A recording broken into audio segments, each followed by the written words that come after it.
ভারতের ছ্যাঁচড়ামি আছে। ভারত একটা ছ্যাঁচড় দেশ, শব্দগুলো ছ্যাঁচড়ামি বলাই ভালো, কথ্য শব্দ হলেও খুব ভালোভাবে এটাকে পোর্ট্রে করতে পারে।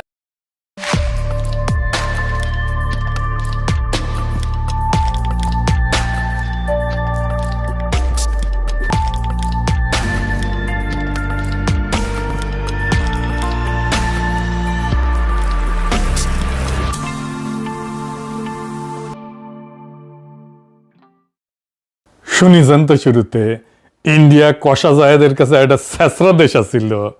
ছেঁচড়া মানে জানেন তো, নিজ প্রকৃতির মানুষ, চরিত্রহীন বা লজ্জাহীন মানুষ, প্রতারক বা ঠকানোর স্বভাব আছে এরকম ব্যক্তি, বা ঋণ শোধ করতে অনীহা বা টাল বাহানা করে, ইতর বলা যায় আর কি। কলকাতায় আবার এই শব্দটা কিন্তু এত খারাপ অর্থে ব্যবহার করা হয় না, আমরা যে অর্থে ব্যবহার করি। ছেঁচড়া এটা কলকাতার খাবারের নাম, জানেন তো? জানেন না? খাইতে গেলে ভালোই, মাছ আর সবজি দিয়ে একটা রেসিপি আর কি। এডিটর সাহেব এনার দেখান। অনুষ্ঠান বাড়ির মতো মাছের মাথা দিয়ে ছ্যাঁচড়ার রেসিপি আমাকে অনেকেই রিকোয়েস্ট করেছিলেন, তাই চেষ্টা করেছি একদম সহজ পদ্ধতিতে রেসিপিটা করে দেখানোর। আর আজকে আমাদের রেসিপি অনুষ্ঠান বাড়ির মতো মাছের মাথা দিয়ে ছ্যাঁচড়া। দেখেছেন, সেই ছেঁচড়া দেশ কষা জাহেদরে ঢুকতে দেয় নাই, দিল্লিতে আটকে রেখেছিল, মোটামুটি অপমান করে বসায় রেখেছিল। এখন কথা হইতেছে, কেন তারে এইভাবে বসায় রাখলো, অপমান করলো, কেনই বা তারে ঢুকতে দিল না? আসলে কি হয়েছে সেটা তো আর আমাদের জানার কথা না, কিন্তু আমি যে কাহিনী কব সেটা মিলাই দেখবেন, মিলে কিনা। মিলে যাবে দেখবেন। আসেন আমরা একসাথে সেটা আবিষ্কার করি, কষা জাহেদরে কেন দিল্লিতে আটকে রাখা হইল। আপনারা প্রথমে দেখলেন কষা জাহেদ ইন্ডিয়ারে ছেঁচড়া কইতেছে, এমন ভিডিও তো দেখছেন। গত বছর সেপ্টেম্বর মাসে খাগড়াছড়িতে কিছু ঘটনা ঘটেছিল, 3 জন মারা গেছিল। সেই সময় ইউনূস সরকারের স্বরাষ্ট্র উপদেষ্টা কইছিল এইটায় ভারতের সংশ্লিষ্টতা আছে, মনে আছে না? একটা গ্যাঞ্জাম হয়েছিল। সেই সময় কষা জাহেদ একটা ভিডিও বানাইছিল। ওই টাইমে তো দিনে 2-3টে করে ভিডিও বানাইতো।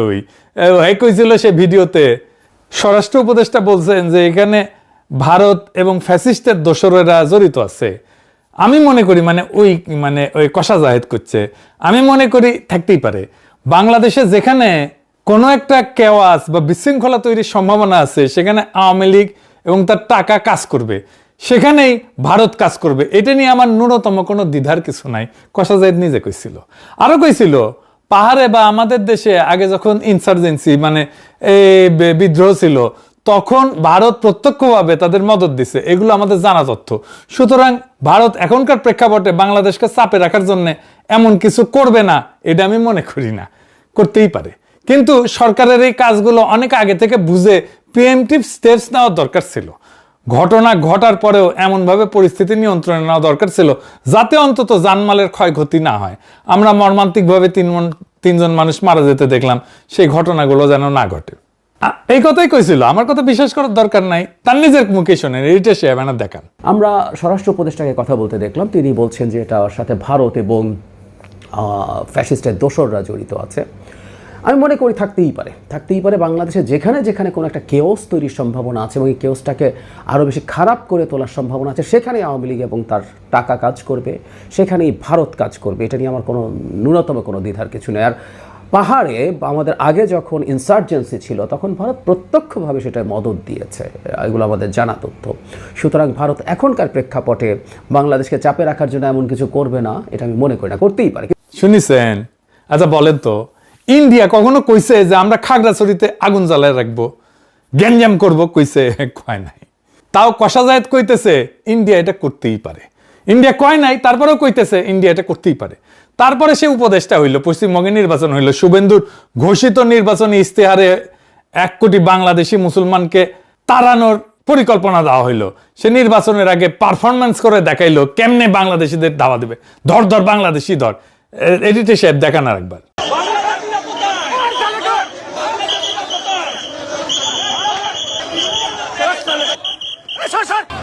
বাংলাদেশি মুসলমান, সব বাংলাদেশি মুসলমান, মুসলমান হিন্দু,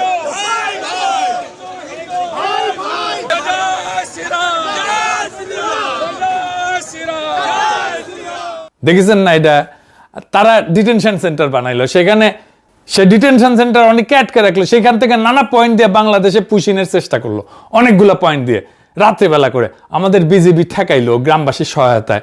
অনেক পরিবার নোম্যান্স ল্যান্ডে অবর্ণনীয় কষ্টের দিনের পর দিন কাটাইলো, আমরা দেখছি না। শুভেন্দু দাবি করলো 5,000 পুশব্যাক করেছে, এর মধ্যেই কোনটিতে ঢুকিছে কে জানে। আর এই কষা জায়েদ কইলো ইন্ডিয়া ইচ্ছা করে না এটা। ঠিক একই সময়ে আসলো ইন্ডিয়ার নতুন হাই কমিশনার। সে কি বললো জানেন? আসেন সেটা একটু দেখি।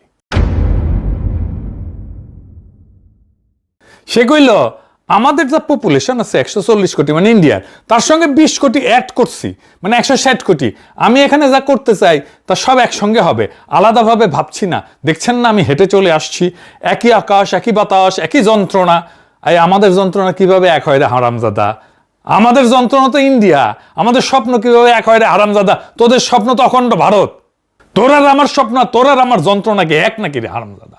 আমি একটাই কথা বলতে পারি, আমাদের যা পপুলেশন আছে 140 কোটি, আর ওতে আমি 20 কোটি অ্যাড করে দিই, তাহলে 160। আমি যা এখানটা করতে চাই ওইটা 140 নয়, 60 অ্যাডেড, এখানটা 20 অ্যাড করে দিচ্ছি, তাহলে যা হবে একসঙ্গে হবে, বুঝেছো? আলাদাভাবে আমি ভাবছি না, আমার মনে ওইটা ঢুকছেই না। দেখুন তো, হেঁটে চলে এলাম, মনে হচ্ছে না যে আমি বাংলাদেশে এসেছি। ওইটা দেখতে হলো, তাকে বললো হ্যাঁ আপনি বাংলাদেশের বর্ডারে, এমনি মনেই হচ্ছে না। সবসময় আমি বলি একই আকাশ, একই বাতাস, একই যন্ত্রণা। তাহলে আমরা মিলে মিশে ভিসার সব বললে আমার সব মাথায় আছে, একটা খালি বলে যায় সবাই খুশি হবে, ওই কাজটা করবো। আবার দেখেন এক সাংবাদিক, বাংলাদেশের সাংবাদিক কি কয় দেখেন, কয় আমরা ছোট রাষ্ট্র, আপনারা আমাদের পাশে বৃহৎ শক্তি, আপনারা আমাদেরকে লালন পালন করবেন। শুনেন, আমরা ছোট্ট রাষ্ট্র, আপনারা আমাদের পাশে বৃহৎ শক্তি, আপনারা আমাদেরকে লালন পালন করবেন, আপনারা আমাদেরকে লালন পালন, আপনারা আমাদেরকে লালন পালন, আপনারা আমাদেরকে লালন পালন করবেন। শুনেছেন? কোনো রাগঢাক নাই, সরাসরি প্রকাশ্যে গোলামের মতো করে মনিবের উদ্দেশ্যে বলল আপনারা আমাদেরকে লালন পালন করবেন। ওই সাংবাদিকের নাম জানেন? হ্যাঁ, ওর নাম হইতেছে বকুল মাহবুব। উঠে যেটি পাবেন ঠ্যাং ভেঙে দেবেন, টেংরি ভেঙে দেবেন। আরামজাদা ইন্ডিয়ার দালাল। ওই বাংলাদেশ প্রতিদিনে কাজ করতো, তারপরে নিউজ 24-এ কাজ করতো বেনাপোল প্রতিনিধি হিসাবে, আবার বেনাপোল প্রেস ক্লাবের সাধারণ সম্পাদক হিসেবে দায়িত্ব পালন করছে।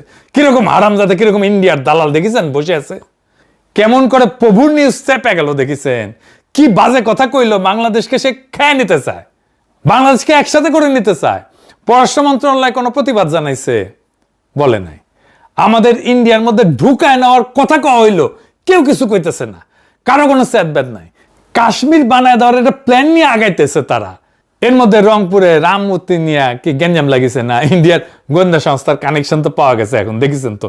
আমি একটা ভিডিও করেছিলাম, সেটাও তো দেখেছেন, এডিটর সাহেব দেখে দেন, দেখেছেন? আমি শুরু করেছিলাম, তারপর এখন কোটি যায় লাগিয়েছে এটা। সেইখানে এরকম একটা বিপজ্জনক পরিস্থিতিতে ইন্ডিয়ার একজন বিশ্বস্ত স্পোকসম্যান দরকার বাংলাদেশের মধ্যে। কেমনে পাবে?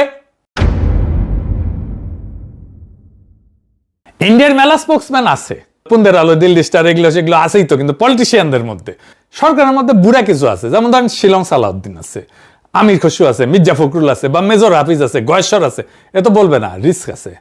এই প্রো ইন্ডিয়ান কথা কবে কষা জাহেদকে দিয়া, সে ইন্ডিয়া ইচ্ছা করে পুশিং করতেছে না, এইটা বলে যে পয়েন্ট হারাইছিল, যে গালি খাইছিল, সেটা গেইন করার জন্য এই নাটকটা করা হইলো দিল্লিতে।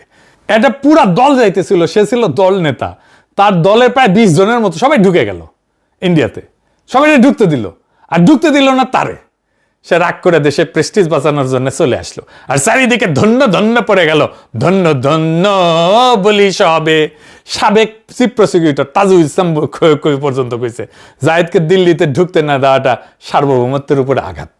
আমাদের দেশের একজন উপদেষ্টাকে সকল ডিপ্লোম্যাটিক চ্যানেলে জানিয়ে দেবার পরেও তার সাথে যে অসৌজন্যতা করা হয়েছে, এটা আমাদের সার্বভৌমত্বকে চ্যালেঞ্জ করা শামিল। শুনেছেন? এনসিপিরা দলে দলে স্ট্যাটাস মারতে থাকলো কষা জায়েদের পক্ষে, দেশের অপমান হয়েছে। কষা জায়েদ মানে দেশ নাকি রে? জামাত দিছে কিনা জানি না, দিতেও পারে। বাংলাদেশের পলিটিশিয়ান হইতে হইলে তার উন্নত মানের বেকুব হইতে হয়। বেকুব না হইলে ইন্ডিয়া বাংলাদেশে এরকম রাজধানী চালিতে পারে দিনের পর দিন, এতদিন ধরে। ব্যাস ব্যাস, তারপরে এখন কষা জায়েদ এখন অ্যান্টি ইন্ডিয়ান সিপা সালার হয়ে গেল। নিজের কাণ্ডজ্ঞান দিয়া বলেন তো, সে যাবে, এটা কূটনৈতিক চ্যানেলে জ্বালানো হয়েছে, সে নিজেই বলছে। শোনেন। আমার তো একটা ডেলিগেটকে লিড করছে, আমার সাথে আরো মানুষজন ছিলেন, তারা তাদের ইমিগ্রেশন পার করে চলে গেলেন। আমার ইমিগ্রেশন যখন শুরু হলো আমি মুহূর্তে বুঝতে পারলাম তারা দেরি করছেন, তাদের সময় লাগছে। আমাদের হাই কমিশনার প্রথম থেকে আমার সাথে ওখানে ছিলেন, পুরো সময়টা হাই কমিশনার পাশে ছিলেন। তিনি তার জায়গা থেকে সলভ করার চেষ্টা করেছেন বিভিন্ন জায়গায় ফোন করে। এই রাষ্ট্রের, আমি আবারও বলছি, আমি ব্যক্তি না, আমি এই রাষ্ট্রের একটা পদে আছি, সেই পদের প্রতি যে সৌজন্য সেটা ল্যাক করেছে বলে আমার মনে হয়েছে, যে আমি ম্যালট্রিটেড হয়েছি, আমার সাথে সঠিক বিহেভ করা হয় নাই। কারণ আমি যখন যাব এই তথ্য জানানো হয়েছিল। শুনেছেন, হাই কমিশনার নিজে উপস্থিত আছে এয়ারপোর্টে।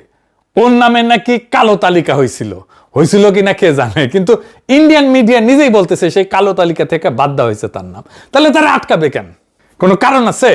তাহলে এটা নাটক না? এখন এসে বলতেছে ভারতের সাথে আমরা সম্পৃক্ত হইতে চাই। এবার একটা জিনিস চিন্তা করে দেখেন, ভারতের সাথে আমরা সম্পৃক্ত হইতে চাই, এই কথাটা যদি কষা যায় 2 দিন আগে কইতো, গালি খায়া লম্বা হয়ে যাইতো একেবারে। এখন খুব স্বাভাবিকভাবে কইতে পারলো, কোনো প্রতিবাদ হইল না। পারলো কারণ ওই নাটকটা করে আসিছে। কইতেছে কি, ভারতের সঙ্গে আমরা এনগেজ করতে চাই, আমাদের সমমর্যাদার ভিত্তিতে আমরা ব্যবসা বাণিজ্য সহ আরো অনেক কিছুতে আমাদের উন্নতি করার সুযোগ আছে। আমরা যে জায়গায় ছিলাম সেখান থেকে তো আমরা নেমেও আসছি। ইন্টারিমের সময় সম্পর্কটা যথেষ্ট খারাপ পর্যায়ে গেছে, সেগুলো সরাই রেখে আমরা এনগেজ করতে চাই, ব্যবসা বাণিজ্য করতে চাই। আমাদের এক্সচেঞ্জ নানা ফর্মে হইতে পারে। ওই ব্যবসা বুঝে, কত ব্যবসা বুঝে। তা আমাদের হাই কমিশনগুলো এনগেজ করতেছে না। ওখানে আছে না হাই কমিশন, আমাদের পররাষ্ট্র মন্ত্রণালয় আছে না, ওরা এনগেজ হইতেছে না। ওই একটা শিক্ষি মন্ত্রী পদমর্যাদার একটা উপদেষ্টা, যার আসলে কোনো কাম নাই, কোনো কাজ নাই, কিন্তু কোনো নির্বাহী ক্ষমতা নাই। সে কি এনগেজ হবে ইন্ডিয়ার সাথে? ওই বুঝে এনগেজ হওয়া কি? ওই ব্যবসা বাণিজ্য বুঝে, ব্যবসা বাণিজ্য করার জন্য এনগেজ হইতে হয়।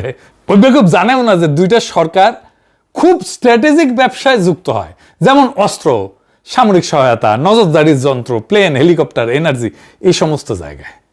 বাকি ব্যবসা কি সরকারের উপরে নির্ভর করে বসে থাকে নাকি? এটা বেকুব, বালসিয়ন। চাল ডাল আটা তরকারি মশলা এগুলো কি সরকারের উপরে নির্ভর করে? যেখান থেকে কম পাবে সেখান থেকে ব্যবসায়ীরা কিনে আনবে। হাসিনার আমলে তো অবাধ বাণিজ্য চলিছে না ইন্ডিয়ার বাংলাদেশ, আমরা কি এক্সপোর্ট করতে পারছি ইন্ডিয়া? উল্টে আমাদের ইকোনমিকে মানসিকভাবে পঙ্গু করে ফেলা হয়েছিল। আমরা আমাদের চাহিদার চাইতে বেশি পেঁয়াজ উৎপাদন করি, তাও বাংলাদেশের মানুষ মনে করতো ইন্ডিয়ান পেঁয়াজ ছাড়া আমাদের রান্না হবে না, আমাদের রান্নাঘর বন্ধ হয়ে যাবে। ইন্ডিয়ার সাথে আমরা ব্যবসা করি নাই, ওদের জিনিস টাকা দিয়ে কিনলেই হয় না, তো ওদের টাকা দিয়ে কেনা হবে, তারপরে আমাদের কৃতজ্ঞ থাকতে হবে ইন্ডিয়ার উপরে। ইন্ডিয়া কতগুলো কারখানা করছে বাংলাদেশে, আমরা কয়টা কারখানা করতে পারছি ইন্ডিয়াতে? একটাও না। ইন্ডিয়ান ডাক্তার এসে দেদারসে প্র্যাকটিস করে গেছে না বাংলাদেশে, শহরে শহরে গিয়া। ইন্ডিয়ান ফার্মাসিউটিক্যাল কোম্পানি বাংলাদেশে কারখানা করছে না, সান ফার্মা কারখানা করছে না, প্রচুর ব্যবসা করতেছে না। আমরা কি করছি? আমরা কি কারখানা করতে পারছি ইন্ডিয়াতে? কি এক্সপোর্ট করি আমরা ইন্ডিয়াতে? কোনো পণ্য আসবে না বাংলাদেশে ইন্ডিয়ার, বিকল্প পণ্য খুঁজে আনবো, বেশি দাম হইলেও আনবো। আর কষা জাহিদকে কেনের দায়িত্ব নিতে হয়েছে? ওরা কে দায়িত্ব দিছে? ওই কোন আসছে? ওই কোন হরিদাস পাল এসছে? হাসিনার মতো একেবারে ইন্ডিয়া পেটে দেবো। ফুন্দের আলো আর দিল্লি স্টারে গিয়ে আবার কান্নাকাটি করে এই কষা জাহেদ। মানে বুঝেছেন তো, সব ইন্ডিয়ান রসুনের কিন্তু ফুন্দের আলো আর দিল্লি স্টার। উটি যে যাবি, সে যে জামাত হোক, এনসিপি হোক, বিএনপি হোক, যেই হোক, মনে রাখবেন ওই লোকের, ওই পলিটিশিয়ানের টিক্কি বান্ধা আছে ইন্ডিয়ার কাছে। খেয়াল রাখবেন কে যাচ্ছে পুন্দের আলো আর দিল্লি স্টারে। তারা কখনো বিশ্বাস করবেন না, যেই দলের হোক না কেন, যত বড় নেতা হোক না কেন। এবার আসেন এই ত্রিবেদী বাবুরে নিয়ে কথা বলি। ত্রিবেদী হইতেছে দয়াল বাবা, ওর শখ হইছে কলা খাবি বাংলাদেশের, তো গাছ লাগে খা। দয়াল বাবা কলা খাবা, গাছ লাগায় খাও, পরের গাছের পানে কেন মিটমিটায় চাও রে বাবা। তোমার কলা তো ছোলা না, বাংলাদেশে পাবলিক কলে চুলে দিবে তোমার কলা। আবার কইতে পারো এত বেশি চুললা কেন, এবার বুঝে দাও। আমার হইছে যন্ত্রণা।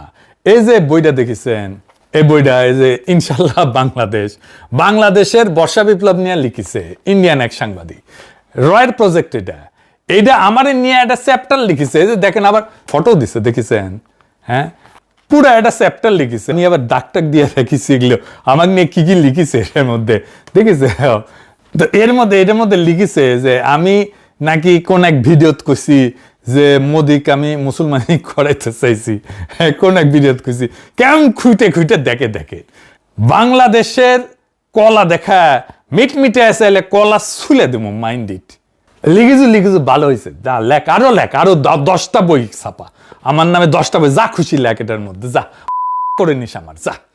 আর বাংলাদেশের দিকে চাইয়া বাংলাদেশে কলা দেখা মিট মিটে চাইলে কলা একেবারে ছুলে দেবো। Mind it.